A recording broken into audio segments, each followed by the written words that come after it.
Hello there, welcome to Inkquiring Minds. My name is Doug and I'm back with another Pen Resurrection Sunday video. Just before New Year's, I found a couple of Parker Vacumatics on the Facebook Marketplace locally and went out in the darkness just before New Year's and picked these two pens up for what I think was a fairly reasonable price. I was standing in the cold with my loupe and flashlight and trying my best to examine these pens to see whether, number one, they were in good shape, and number two, whether they were legitimate. They both seemed very legitimate, and the green one had a really awful bent nib.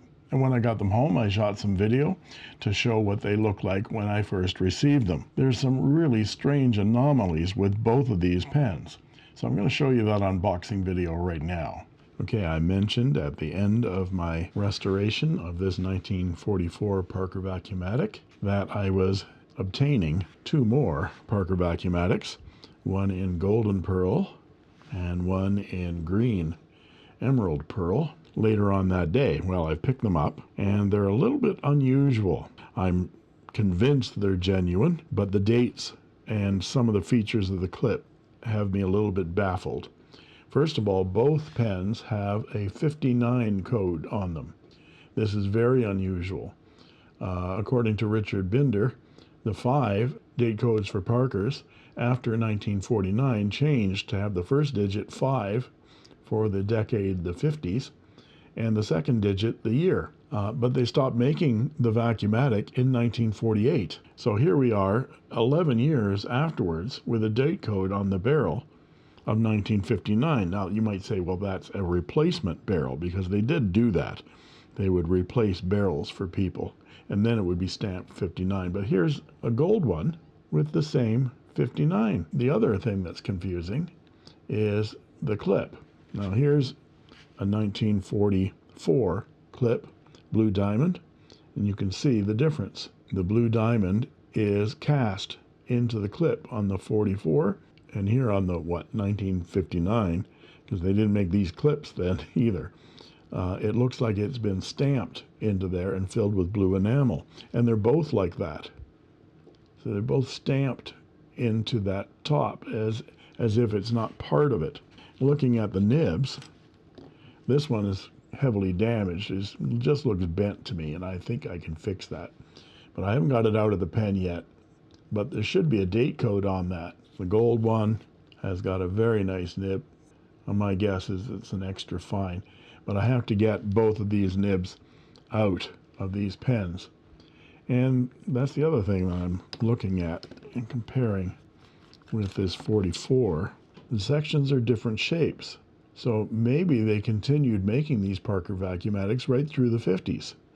You could special order them or something. Parker in Canada, UK, and Australia made these pens for almost another decade in their plants, but these are made in the US. It might be surplus stock. Both of them say made in the USA, made in the USA. So curiouser and curiouser. If anybody has any special information about what Parker did with Vacumatics through the 1950s, please let me know. And the golden pearl is in excellent shape, so we're going to save that restoration for another Sunday. And I'm going to focus on this emerald green. I've repaired the nib. The one time was just bent straight up, and so I bent it straight back down again. It's going to need some more tweaking because it's still a little wide. And I rinsed this pen out and was able to remove the section just like this. It required a little bit of soaking, and I put some silicone oil on those threads to make it easier. And I was able to get that nib out and repair it. And here's the nib fixed, pretty much fixed on the right, and what it looked like when I got it on the left. And I also discovered that the pump has a working sack. There you can see the sack functioning inside that translucent barrel. So there's the normal wear and tarnishing and so forth, but the really interesting thing about this pen, and the golden one as well, is this date code right here, 59. Parker stopped making the Parker Vacumatic in 1948.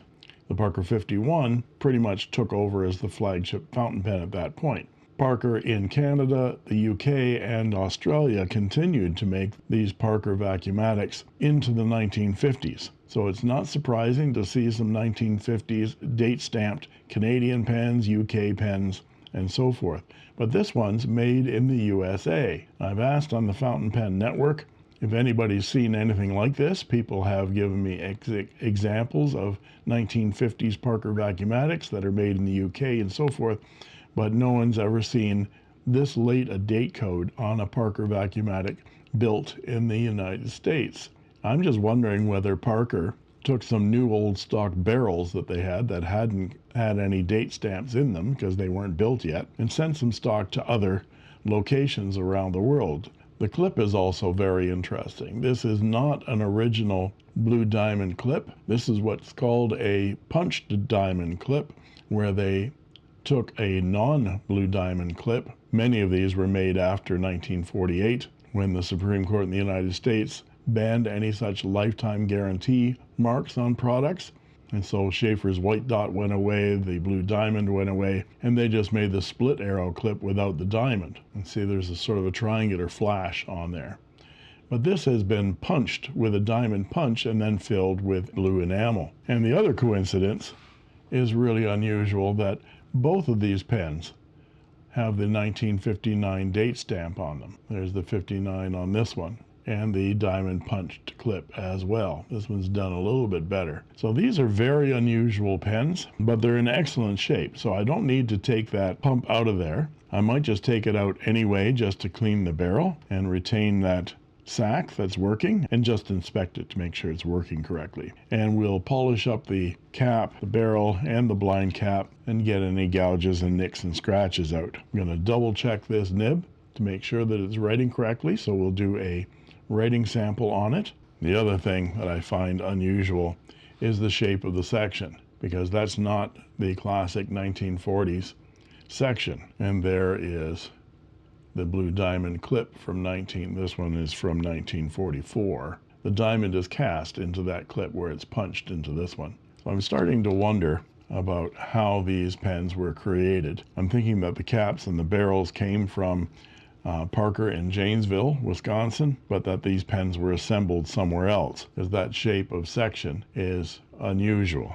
So if there's any Parker Vacumatic fans, aficionados, experts out there that have some idea of what the provenance of this pen might be, please let me know in the comments below. But let's get after doing a writing test with this nib, see how well it writes and what it needs to be improved, and then we'll take it apart, polish up the barrel and the cap, and polish up all that hardware, and get this pen ready to go, because it is just gorgeous. Look at that translucent stacked celluloid in emerald green. So let's get after it right now. So as I mentioned before, I straightened this nib out when I first got it, and I showed you pictures of it when it was bent.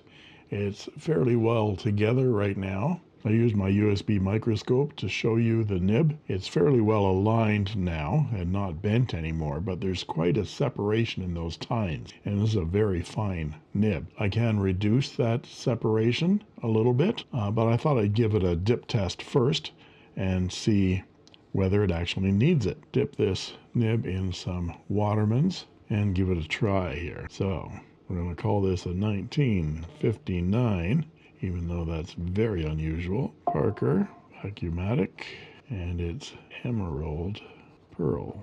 So I'm feeling there's lots of feedback, but that's also extremely wet. And it might be because those tines are so widely spaced that I'm catching the inside edge on both of those tines as I go side to side. And at that width, you risk losing the surface tension and it stops writing, especially on downstrokes. But it's rough. You might be able to hear that. I'll put my mic next to this. You can hear that feedback. So I'm going to rinse this out, knock that nib out again, and we're going to do some reducing of that gap between those tines. So I put the nib on my flashlight here so you can see the amount of space there is between those tines, and I'm going to do some exercises here to try to get that gap a little bit smaller and to make sure that those tines are aligned as well. seem to be slightly off this one a little bit higher. So we're going to bend this one down and sort of crisscross them a little bit, just like that, and push them together. We'll do that a few times and hold it there for like 30 seconds, and then we'll see whether I can reduce that gap. And you can see now that those tines are almost touching at the very tip. I've got them fairly well aligned as well. So the key is to make sure it's aligned when it's on top of the feed and inside the section. So we're going to align the ebonite feed and the nib, hold it together with some gripping material, and put it back in the section. Let's put the section back on the barrel to help with some leverage. So I've discovered that it's the feed that's pushing those tines apart and misaligning them. So this particular tine right here has got an angle to it because the nib is arching when it goes inside the section. So I'm going to remove a little bit more material from the inside bore of the section to allow that nib to go in without deflecting down. It's sort of squeezing it like that and opening up this tine right here. So the issue here is that when that tine there was bent up, it was also bent to the side out. And so when I brought it back down into alignment again, it's still on this off angle. I'm going to try to use these special pen tooling pliers, nib pliers, to try to gently turn that one tine back in again so that the slot lines up vertically rather than at an off angle like that. And I have to do this gently because the last time I tried this, I had one of those tips snap right off on me, and I had to grind the nib into a stub. It ended up being a beautiful writer, but it was a stub nonetheless. This is extra fine. And I think we've got it. It's close. You see how the top of those tines line up together now, whereas this one was slightly proud of the other.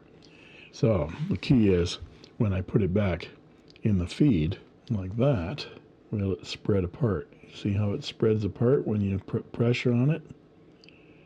That means that the curvature of the nib is not the same as the curvature of the feed. But I'm going to put it back in the section anyway to see if I might be able to adjust it after it's set.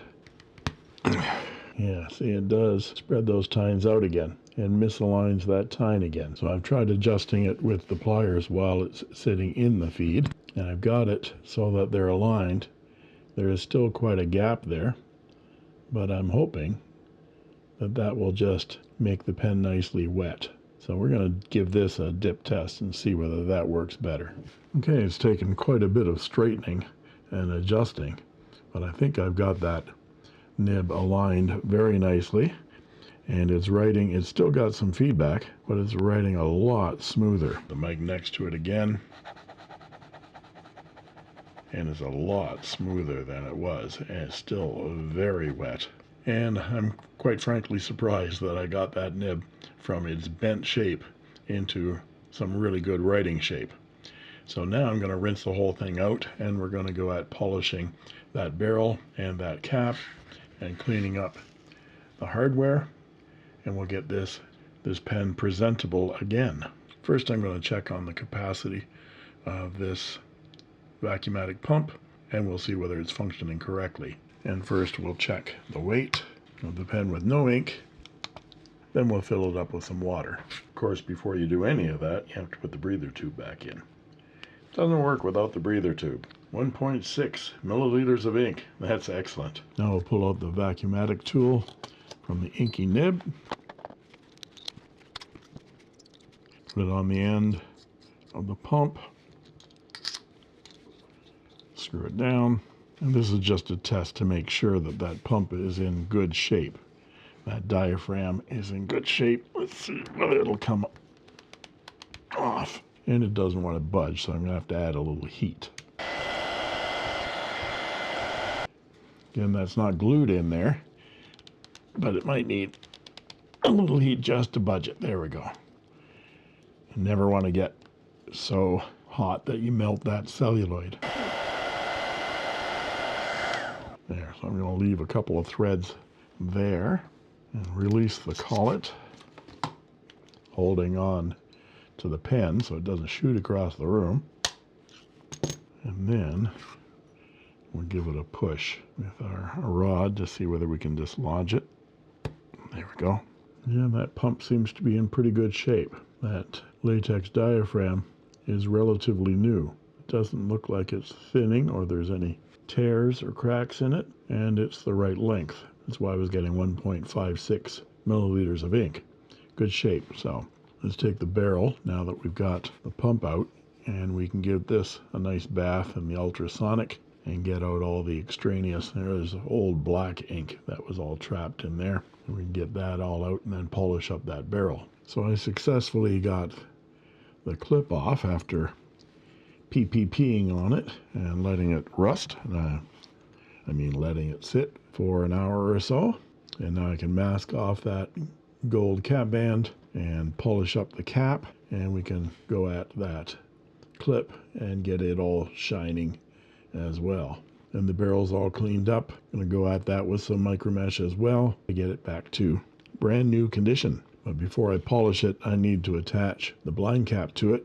So I'll put the pump back in to the barrel again, and then I'll be able to attach the blind cap to it. So let's do that bit now. Just need our Vacumatic tool. Put that on the pump. There we go.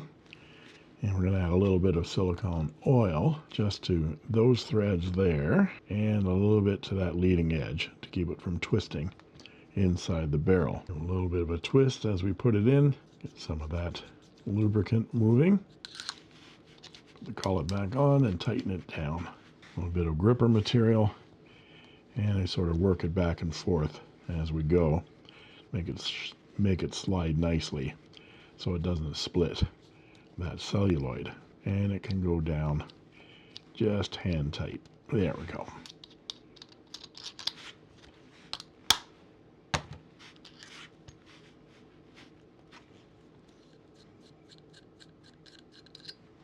Now that barrel's ready to get polished up as well. So let's mask off that cap band. And we do this just to make sure that those coarser grades of micro mesh and sandpaper don't scratch that gold plated cap band. Once we get up to the finer levels, I'll take this off, and the finer levels of micro mesh can polish the gold as well. And we're going to go up through the micro meshes from 1500 grit up to 12,000 grit. On the first pass, I want to make sure that I've got all the gouges and scratches out. If I go through this and there's still gouges and scratches showing, then we need to go to a coarser grit, which in this case will be my flexible 400 grit sandpaper. And of course we're going to avoid that imprint right there that says GOS Parker Vacumatic, made in the USA, 59.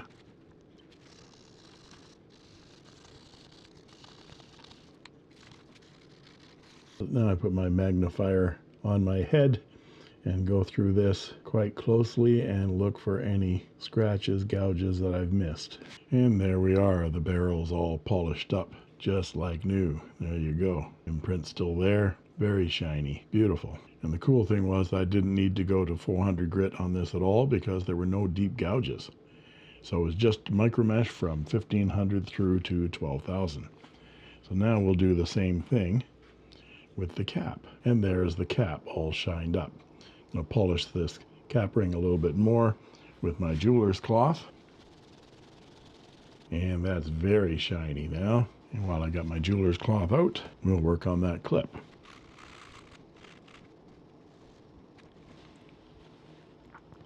Now that was already in excellent shape, but the jewelry cloth really makes it come up right. Now we'll put the clip back on the cap with the brass nut, and we screw down the brass nut and place the clip between the two breather holes, hold it in place and tighten it down. And then we put the top finial back on, screw it in place, a little rubber mat, tighten it down, and it's done. So we're all polished up and ready to go. Let's add some ink.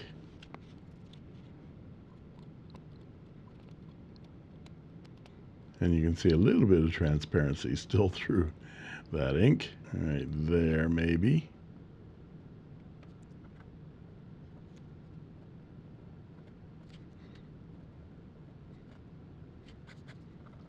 Still plenty wet, but not uncontrollable.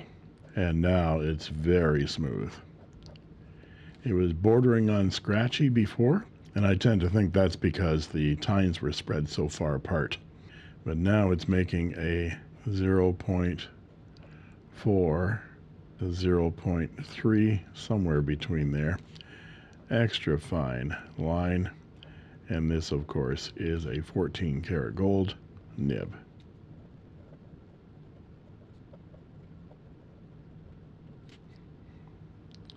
There isn't a lot of line variation.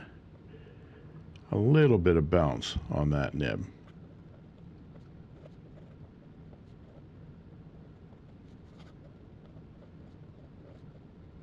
So what are my thoughts on this resurrection?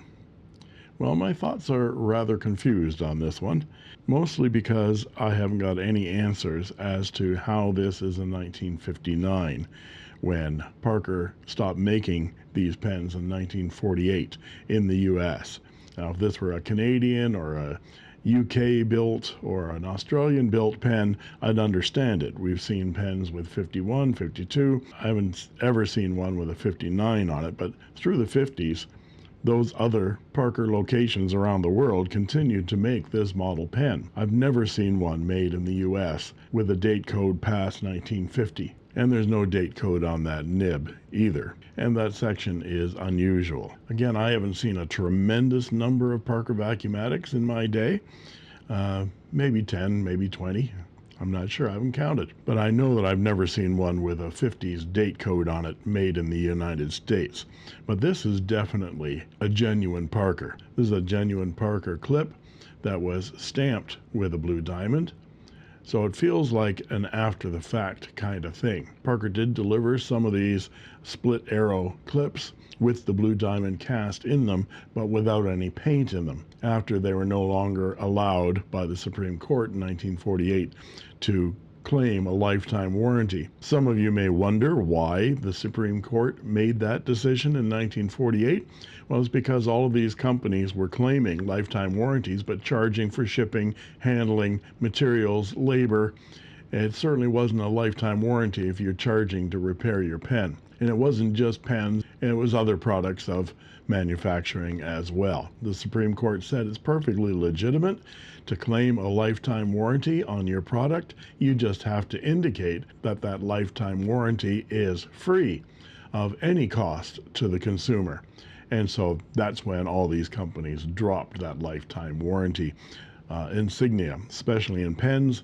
The blue diamond went away for Parker. The white dot went away for Schaefer, at least in terms of claiming a lifetime warranty. All of that being said, this is a gorgeous, gorgeous stacked celluloid in emerald pearl, and I certainly brought this one back from the dead because that nib was broken. It was bent. Here again, I'm going to show a picture on the left of what that nib looked like when I first got the pen. It went back into shape fairly easily. There was quite the challenge to getting that nib writing properly because it was not sitting correctly on that feed. The tines weren't aligned, and they were certainly spread out quite a bit. Now it writes very, very smooth with a good deal of feedback, which is not unusual for an extra fine nib, and it writes a beautiful line. So being that this is such an unusual Parker Vacumatic and it's so gorgeous, I'm going to price this one accordingly. So I'm willing to give this pen up for $180 US plus shipping.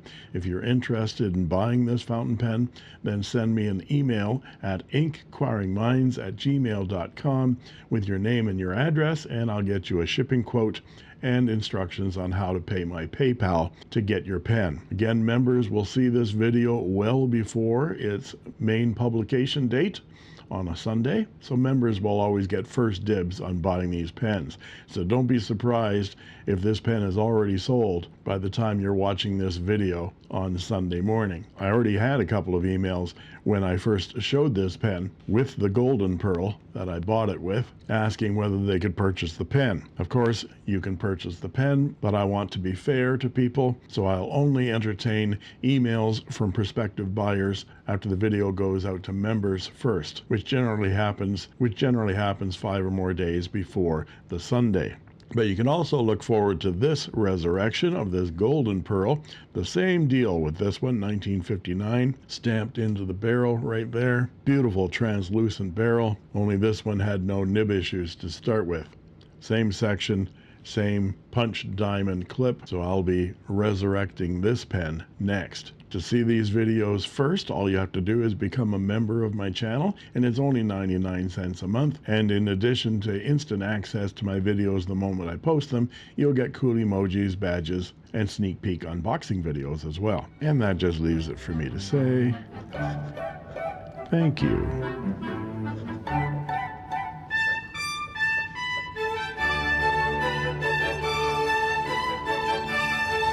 Watching, and that's all she wrote.